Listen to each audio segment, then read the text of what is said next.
श्री हनुमान अंक में श्री हनुमान चरित। ब्रह्मवेला असुर यत्र तत्र निद्रामग्न थे। श्री रामपरायण पवन पुत्र को अशोक वाटिका पहुंचने में कोई विघ्न नहीं हुआ। वहां वाटिका निर्मल सरोवर एवं अद्भुत देवालय आदि की अमित शोभा की ओर कैसे दृष्टिपात करते। वे तो माता सीता के दर्शनार्थ आतुर थे। सीधे अशोक वृक्ष पर पहुंचे और उसके सघन पत्तों में छिप करके बैठ गए। उन्होंने नीचे देखा। करुणा एवं स्थित्व की परम तेजस्विनी मूर्ति माता सीता चरण की और नेत्र झुकाए चुपचाप बैठी थी। उनके नेत्रों से रह रह करके अश्रुपात हो रहा था। जगत जननी श्री जानकी के दर्शन करके श्री राम भक्त अंजनानंदन अत्यंत प्रसन्न हुए। उनके आनंद की सीमा नहीं थी। अपने सौभाग्य की सराहना करते हुए उन्होंने मन ही मन कहा, आज जानकी जी को देख करके मैं कृतार्थ हो गया। आहा, परमात्मा श्री राम के कार्य की सिद्धि में मैं ही निमित्त बना। माता की दयनीय दशा देख करके हनुमान जी दूसरे ही क्षण अत्यंत दुखी हो गए। वे मन ही मन सोचने लगे कि क्या करूं। उसी समय कोलाहल सुन करके श्री पवन नंदन अशोक के सघन पत्तों में सावधान होकर के छिपके और माता जानकी जी डर से सिकट करके बैठ गई। श्री पवन पुत्र ने दूर से देखा, अनेक सुंदरी राक्षियों से घिरा हुआ कज्जल गिरी तुल्य 10 मुख रावण चला आ रहे। उन स्त्रियों के साथ रावण की महारानी मंदोदरी भी थी। जनक दुलारी के समीप आकर के रावण कहने लगा, जनक नंदिनी, तुम मुझसे क्यों डरती हो? मैं तुम्हें प्राणों से भी अधिक चाहता हूं। तुम व्यर्थ ही क्यों कष्ट सब सह रही हो? तुम्हारा दुख मुझसे देखा नहीं जाता। उस बनवासी राम में क्या रखा है? उसमें यदि किसी प्रकार की शक्ति होती तो वह अब तक कभी आकर के तुम्हें ले गया होता, किंतु मैं त्रैलोक्य वजी हूँ। मनुष्य तो क्या, देवता, असुर, नाग और किन्नर आदि सभी मेरे नाम से कांपते हैं। इस त्रिकूट स्थित लंका के दुर्भेद्य दुर्ग में एक पक्षी का भी प्रविष्ट होना संभव नहीं है। फिर वह वनवासी राम 7 योजन सागर पार करके यहाँ कैसे आ सकेगा? मैं तो सर्वथा असमर्थ, निर्मम, अभिमानी, मूर्ख और अपने को बड़ा बुद्धिमान मानने वाला है। पर अब उससे तुम्हें क्या लेना है? तुम मेरी बन करके रहो। फिर देव, गंधर्व, नाग, यक्ष और किन्नर आदि की स्त्रियां तुम्हारी सेवा करेंगी। मैं पूर्ण समर्थ हूँ। यदि चाहूँ तो तुम्हें बलपूर्वक ग्रहण कर सकता हूँ, किंतु मैं तुम्हें हृदय से प्यार करता हूँ। इस कारण क्लेश देना उचित नहीं समझता। तुम स्वयं बात मान जाओ, इसी में तुम्हारा कल्याण है। माता सीता के मन पर प्रलोभन का कोई प्रभाव होते न देख करके दशानन ने आगे कहा, सुंदरी सीता, देख, जब तक मुझे रोष नहीं आता तब तक मेरे पक्ष में निर्णय कर ले। अन्यथा यदि मुझे तनिक भी क्रोध उत्पन्न हुआ तो मैं अपनी तीक्ष्ण तलवार से एक ही वार में तेरा मस्तक धड़ से अलग कर दूंगा। तेरे शरीर का मांस गीध और कौवे खाएंगे और यहाँ राक्षस और राक्षसियाँ तुझे कच्चा ही चबा जाएंगी। क्रोधम दशमुखी विष दग्ध शरतुल्य वाणी से माता जानकी जी तनिक भी भयभीत एवं विचलित नहीं हुई।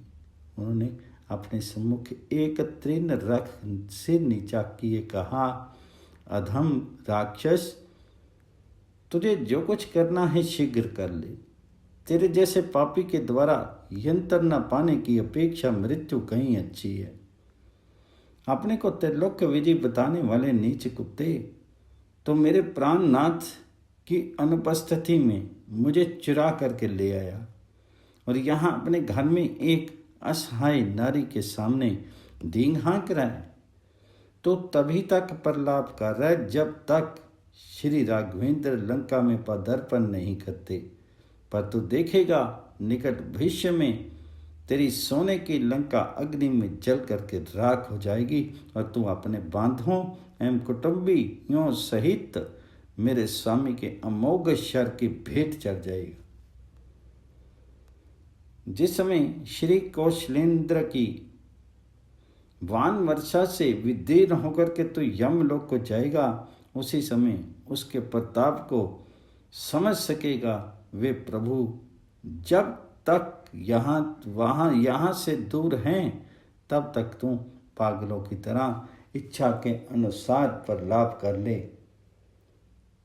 श्री राम योगिनी सती सीता जी के कठोर वचन सुनते ही दशानन के नेत्र लाल हो गए। क्रोध उन्मत्त रावण तलवार निकाल करके श्री जनक किशोर की ओर दौड़ा, किंतु उसे रोकते ही उसकी पत्नी मंदोदरी ने प्रेम पूर्वक समझाया, नाथ आप इस दीना शीना दुखिया एवं कातर मानवी को छोड़ दीजिए, इसमें क्या रखा है। आपको तो वरण करने के लिए देव गंधर्व एवं नाग आदि को भी की परम लावण्यवती स्त्रियां प्रतिशन प्रस्तुत हैं। मंदोदरी के पैरों पड़ने एवं अनुनय विनय करने से रावण ने पुनः क्रोधपूर्वक भगवती श्री सीता से कहा, जानकी देख, आज तो मैं तुझे छोड़ देता हूं, किंतु यदि 1 मास में तो मेरी बात नहीं मानेगी तो मैं निश्चय ही तुझे अपने हाथों मार डालूंगा। अच्छा तो यही है कि तुम यथाशीघ्र निर्णय कर ले। तदंतर दशानन ने अत्यंत भयानक बदन वाली राक्षियों को आदेश देते हुए कहा, निशाचरियों, ये सीता आदर पर लोभन भय या जिस प्रकार सभी अनुकूल हो जाए वही प्रयत्न करो। यदि 1 मास के भीतर ये मेरे वश में हो गई तब तो यह मेरे महान राज्य सुख का उपभोग करेगी, और यदि दूसरे इसने अपना निश्चय नहीं बदला तो 31वें दिन इस मानवी को मार करके मेरा प्रातःकालीन कलेवा बना देना। रावण चला गया और उसकी इच्छा के अनुसार अनेक भयानक राक्षसियां दुखनी श्री जनक किशोरी को विविध प्रकार से डराने धमकाने लगी। ये दृश्य देख करके श्री पवन आत्मज शुद्ध हो उठे। उनके जी में आया, इन नीचे राक्षियों को अभी मसल करके फेंक दूं, किंतु नीति निपुण मेधावी हनुमान जी ने भगवान श्री राम का कार्य पूरा करने के लिए धैर्य से काम लिया। उन अत्यंत निर्मम एवं दुष्टा राक्षियों के द्वारा पति वियोगिनी माता सीता को डराई जाते देख बूढ़ी राक्षसी त्रिजटा जो तत्काल सोकर के उठी थी, उन सब से कहने लगी, अधम निशाचरियों, नीचे ही तुम लोगों के बुरे दिन समीप आ गए हैं, अन्यथा तुम लोग दुर्भाग्य नाशन श्री राम की पत्नी देवी सीता के सम्मुख इस प्रकार का दुखद आचरण नहीं करती। देखो, मैंने अभी अभी एक भयंकर और रोमांचकारी स्वप्न देखा है जो दशानन सहित समस्त राक्षस वंश के विनाश एवं देवी सीता के अभ्युदय का सूचक है। त्रिजटा की बातों को सुनकर के राक्षियां भयभीत हो गई और वे स्वप्न के संबंध में उससे आग्रहपूर्वक बार बार पूछने लगी। त्रिजटा ने उन्हें बताया, मैंने स्वप्न में रावण को मूंड मुंडाए तेल से नहा करके लाल कपड़े पहने हुए देखा था। करवीर की माला पहने हुई मद्रा से उन्मत्त रावण को मैंने पुष्पक विमान से धरती पर गिरते हुए देखा। मुंडित मस्तक रावण ने काले वस्त्र पहन रखे थे और उसे एक स्त्री कहीं खींचे लिए जा रही थी। सिर पर लाल चंदन का लेप किए और लाल पुष्पों की माला धारण किए रावण तेल पीता, हंसता, नाचता गधे पर बैठ करके दक्षिण दिशा की ओर जा रहा था। एकमात्र विभीषण को छोड़ करके मैंने स्वप्न में रावण के समस्त पुत्रों एवं सेनापतियों को मुंडित मस्तक को तेल में नहाए देखा है। मैंने ये भी देखा है कि रावण सुअर पर, मेघनाथ सूंस पर और कुंभकर्ण ऊंट पर सवार होकर के दक्षिण दिशा को गए हैं। इतना ही नहीं, मैंने स्वप्न में ये भी देखा है कि एक मूंगे के समान लाल मुख वाले महातेजस्वी वानर ने अनेक असुरों को मृत्यु के मुंह में धकेल कर लंका में आग लगा दी है। वह जल करके भस्म हो गई। मेरे विचार के अनुसार प्रातःकाल का ये स्वप्न शीघ्र ही सत्य सिद्ध होगा।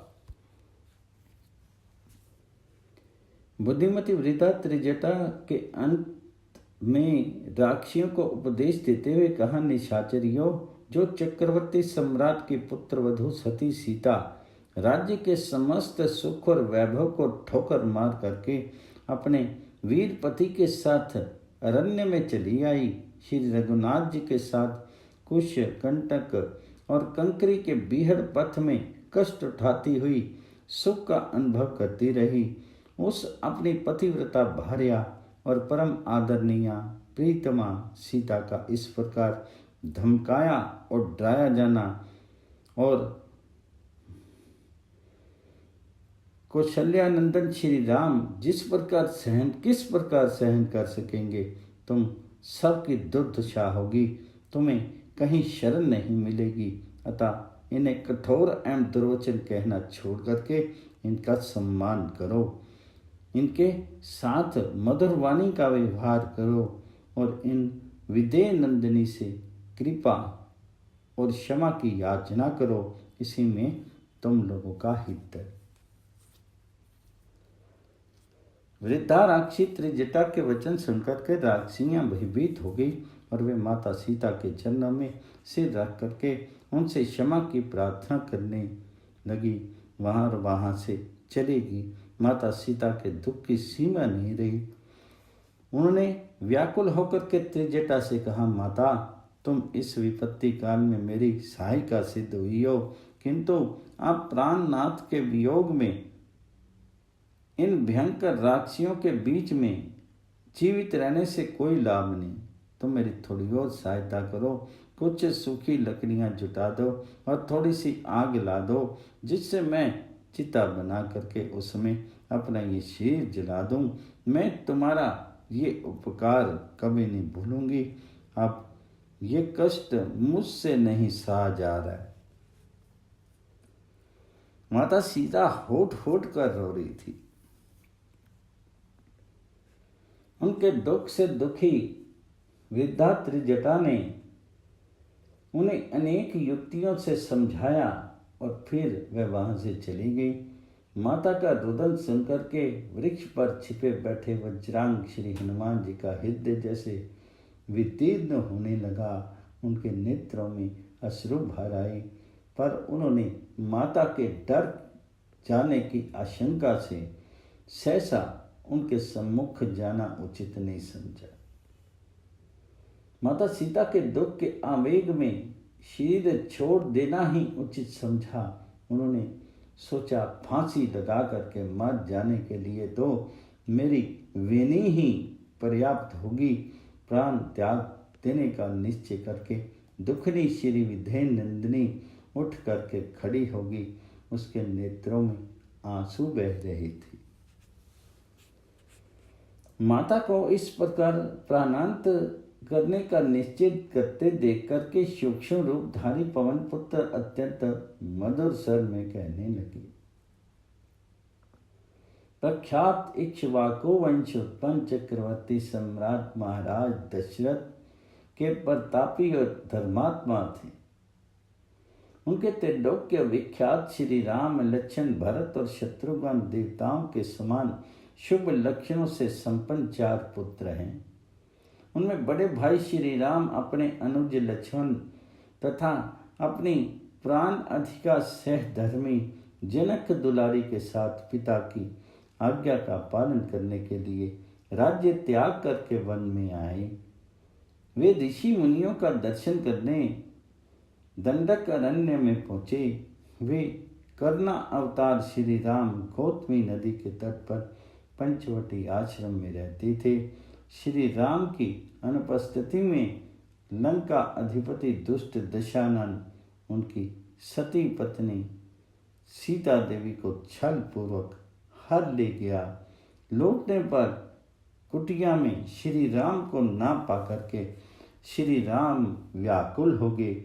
लक्ष्मण के साथ श्री सीता जी को ढूंढते हुए शोक आकुल श्री राम मार्ग में जटायु के परम धाम भेज करके ऋषिमुख पर्वत पर आए।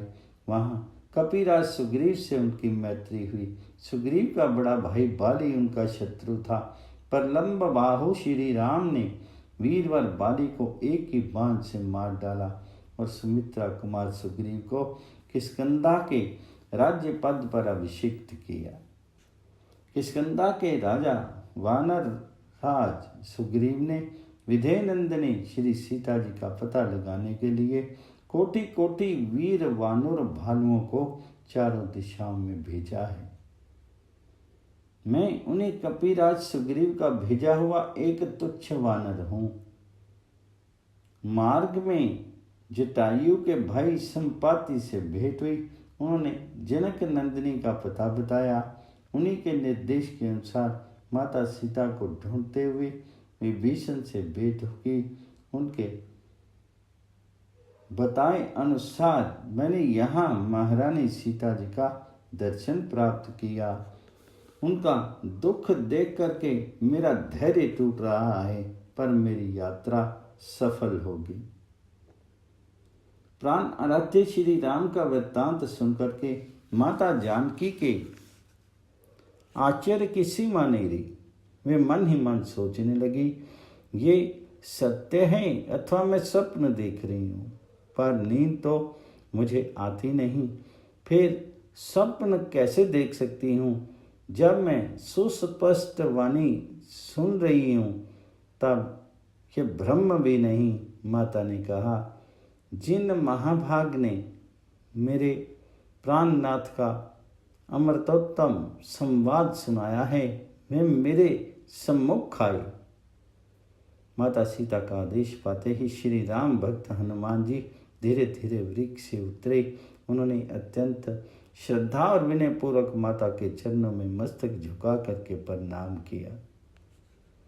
अत्यंत कुटिला राक्षियों के बीच पति वियोग से दुखनी श्री जनक नंदिनी ने अपने सम्मुख विद्युत पुंज के समान अत्यंत पिंगल वर्ण वाले एवं पक्षी के बराबर आकार के वानर को देखा तो वे सहम गई। वानर के नेत्र तपाए हुए स्वर्ण के समान चमक रहे थे। उस टेढ़े मुंह वाले नन्हे से वानर को देख करके माता ने सोचा, मुझे छल पूर्वक फंसाने के लिए मायावी रावण ने ये माया रची। अवनत वदना माता सीता व्याकुल होकर के सिसकने लगी। भक्ति सीता के नीचे मुख किए रोते देख करके श्री अंजना नंदन ने व्याकुल हाथ के कहा, माता आप किसी प्रकार की शंका मत करें। मैं करुणा निधान श्री राम की शपथ लेकर के कहता हूँ कि मैं प्रभु श्री राम का दास और कपिराज सुग्रीव का सचिव हूँ। उनके भेजने से आपका पता लगाने के लिए ही मैं यहाँ आया हूँ। मेरे पिता परम पराक्रमी पवन देवता हैं। अपने सम्मुख श्रद्धापूर्वक सिर झुकाए बद्धांजलि श्री पवन नंदन को देख करके माता जानकी ने कहा, तुम्हें अपने को श्री रघुनाथ जी का दास कहते हो, किंतु मनुष्य और वानर का साथ कैसे संभव है? हाथ जोड़े हनुमान जी ने अत्यंत विनयपूर्वक उत्तर दिया, माता, शबरी की प्रेरणा से स अनुज श्री राम ऋष्य मुख पर्वत के समीप पहुंचे। गिरी शिखर पर मैंने सुग्रीव ने मुझे उनका पता लगाने के लिए भेजा। मैं ब्राह्मण के वेश में प्रभु के समीप पहुंचा। परिचय हो जाने पर मैं लक्ष्मण सहित प्रभु श्री राम को अपने कंधे पर बैठा करके सुग्रीव के पास ले गया। वहाँ मैंने प्रभु की सुग्रीव से मैत्री करा दी। राज्य से बहिष्कृत सुग्रीव प्रभु कृपा से ही राज्य सुख का उपभोग कर रहे हैं। उन्हीं की आज्ञा से मैं यहाँ आया हूँ। आते समय प्रभु ने पहचान के लिए अपनी मुद्रिका भी मुझे दी थी। हनुमान जी ने माता जानकी को मुद्रिका दे दी। प्रभु की प्रकाश बिखेरने वाली रत्न जड़ित राम नाम अंकिता दिव्य अंगूठी से जानकी जी ने ध्यानपूर्वक देखा। फिर तो उनके आनंद की सीमा नहीं रही। उनके नेत्रों से प्रेम आंसू प्रवाहित होने लगे। श्री रामदूत हनुमान पर पूर्ण विश्वास हो जाने पर माता जानकी ने उनसे कहा, पवन पुत्र, तुमने मेरा प्राण बचा लिया।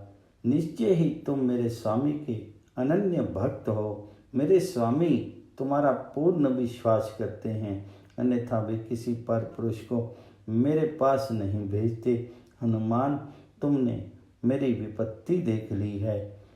इन क्रूरतम निशाचर निशाचरियों के बीच में मैं किस प्रकार जीवित हूँ, ये तुम्हारे सामने है। तुम श्री रघुनाथ जी से निवेदन करना कि आपके वियोग से मैं किस प्रकार जीवन धारण करूं।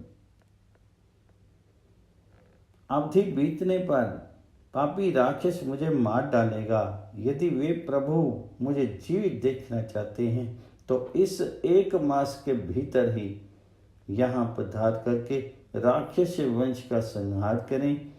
अंजना नंदन, तुम ही उनसे इस युक्ति से बात करना जिससे मेरे प्राणनाथ तुरंत यहाँ आकर के असुरों को मार करके मेरा उद्धार करें। भक्ति सीता ने व्याकुल होकर के आगे कहा, हनुमान, मुझे डूबती हुई कि तुम बड़े सहायक सिद्ध हुए। मैं तो प्रभु के बिना जलहीन की मीन की तरह तड़प रही हूँ, पर क्या दयानिधान प्रभु जी कभी मेरा स्मरण करते हैं। तो बद्धांजलि श्री हनुमान ने विनय पूर्वक उत्तर दिया, जननी, आपके वियोग में श्री रघुनाथ जी के दुख का वर्णन करने में मैं सर्वथा समर्थ हूँ। आर्य, आपको ना देखने के कारण श्री रघुनाथ जी का हृदय सदा शोक में ही भरा रहता है। उनका चित्त सदा आप में ही लगा रहता है। इस कारण उन्हें अपने शीर पर चढ़े हुए डांस, मच्छर और कीड़े आदि को हटाने की भी सुध नहीं रहती। श्री राम निरंतर आपके वियोग वाहिनी में जलते रहते हैं। आपके अतिरिक्त वे अब कुछ सोचते ही नहीं। आपकी चिंता के कारण एक तो उन्हें नींद नहीं आती और कुछ देर के लिए नींद आई भी तो वे सीता सीता कहते हुए जग जाते हैं। माता, आप प्रभु के संबंध में तनिक भी ग्लानि मत कीजिए। उन प्रेम मूर्ति प्रभु के हृदय में आपके प्रति आपसे दूना प्रेम है। करना निनाद प्रभु ने सजल नेत्रों से आपको संदेश भेजते हुए कहा है, सीते, तुम्हारे बिना मुझे सृष्टि की समस्त वस्तुएं दुखदायिनी हो गई हैं। मन का दुख कहने से कुछ कम हो जाता है, पर किस से कहूं। मेरा दुख जानेगा कौन। प्रिय, मेरे और मेरे प्रेम का तत्व रहस्य एक मेरा मन ही जानता है। और वह मन सदा तेरे ही पास रहता है। बस मेरे प्रेम का सार इतने में ही समझ लेना। जीवन धन श्री रघुनाथ जी का संदेश सुनकर के श्री सीता जी आनंदमग्न हो गई। उन्होंने हनुमान जी से कहा, सूरत अब तुम ऐसा प्रयत्न करो जिससे प्रभु यथाशीघ्र मुझे यहां से ले जाएं, देर ना हो। विनीत आत्मा श्री पवन पुत्र ने उत्तर दिया, माता अब आप चिंता मत कीजिए, आप हृदय में धैर्य धारण कीजिए और परम प्रभु श्री राम का स्मरण करते रहिए। प्रभु के चरणों में केवल मेरे पहुंचने मात्र की देर है। आपका पता मिलते ही सर्वसम्मर्थ दयाधाम श्री राम यहाँ आकर के राक्षसों को दंड देंगे और आपको अत्यंत आदर और प्रीति पूर्वक यहाँ से ले जाएंगे। स्वामी ने मुझे आज्ञा नहीं दी है, अन्यथा मैं अभी आपको अपनी पीठ पर बैठा करके ले जाता और श्री भगवान जी के चरणों में पहुंचा देता। टेढ़े मुख वाले छोटे से वानर हनुमान के मुख से इस प्रकार की वाणी सुनकर के माता सीता को हंसी आ गई।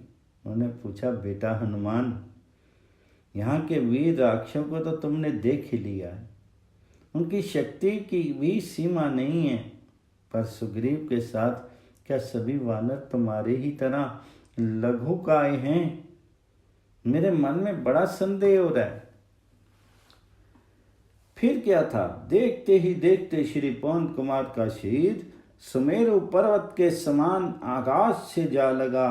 प्रज्वलित अग्नि के समान तेजस्वी, पर्वत तुल्य विशालकाय, तांबे के समान लाल मुख, वज्र के समान दंष्टा और तीक्ष्ण नख वाले भयानक महाबली वानर को हनुमान विशालकाय होकर के माता सीता के सामने खड़े हो गए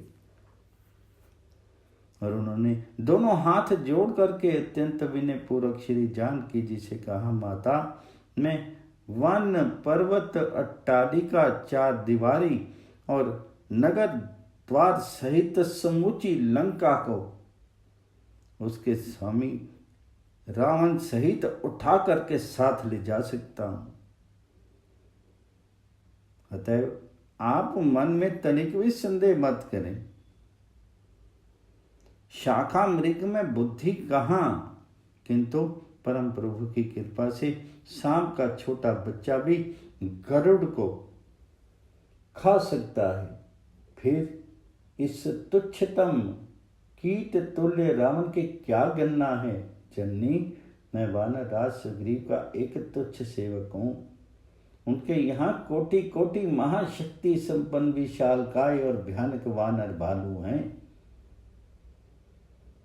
वानर शिरोमणि विशालकाय हनुमान जी की वाणी सुनकर के माता जानकी के मन का संदेह तो दूर हुआ ही, वे अत्यंत प्रसन्न होगी।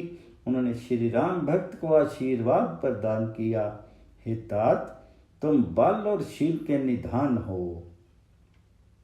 हे पुत्र, तुम अजर जरा रहित अमर और गुणों की निधि हो। श्री रघुनाथ जी तुम पर बहुत कृपा करें। प्रभु कृपा करें, जगत जननी के मुखारविंद से आशीर्वाद प्राप्त करके श्री पवन सुत कृतार्थ हो गए। उन्हें जैसे निखिल सृष्टि की बहुमूल्य निधि प्राप्त हो गई। वे माता जानकी के चरणों में लौटने लगे। उनके प्रेम आनंद की सीमा नहीं थी। उनके अंग अंग में पुलक एवं नेत्रों से अश्रु प्रवाह चल रहा था। भुवन पावनी माता जानकी की चरण राज्य उनके मुखमंडल में लिपट गई थी। हाथ जोड़ करके गद्यवाणी में हनुमान जी ने भगवती सीता से कहा, माता मैं कृतार्थ हो गया, मेरा जीवन एवं जन्म सफल हो गया। आपका आशीर्वाद अमोघ होता है, यह जगत सिद्ध है। हनुमान जी ने फिर कहा, महा मुझे भूख लगी है और मेरे सम्मुख इस वाटिका में विविध प्रकार के मधुर फल लटके दिख रहे हैं। यदि आप आज्ञा प्रदान करें तो मैं इन्हें खा करके क्षुधा निवारण कर लूँ। तो जानकी जी ने कहा, बेटा तुम फल खाना, तृप्त हो जाओ, ये तो मैं चाहती हूँ, किंतु यहाँ बड़े बलवान और शूरवीर सशस्त्र सैनिक सदा पहरा देते हैं। अबे हनुमान जी ने कहा, माँ यदि आप प्रसन्न मन मुझे आज्ञा दे दें तो मुझे इन असुरों की तनिक भी चिंता नहीं है। तो भक्ति सीता ने महावीर हनुमान को बल और बुद्धि से संपन्न देख करके कह दिया, बेटा जाओ, श्री रघुनाथ जी का स्मरण करते हुए इच्छा अनुसार मधुर फलों को खा करके पेट भर लो। पवन पुत्र हनुमान जी की जय।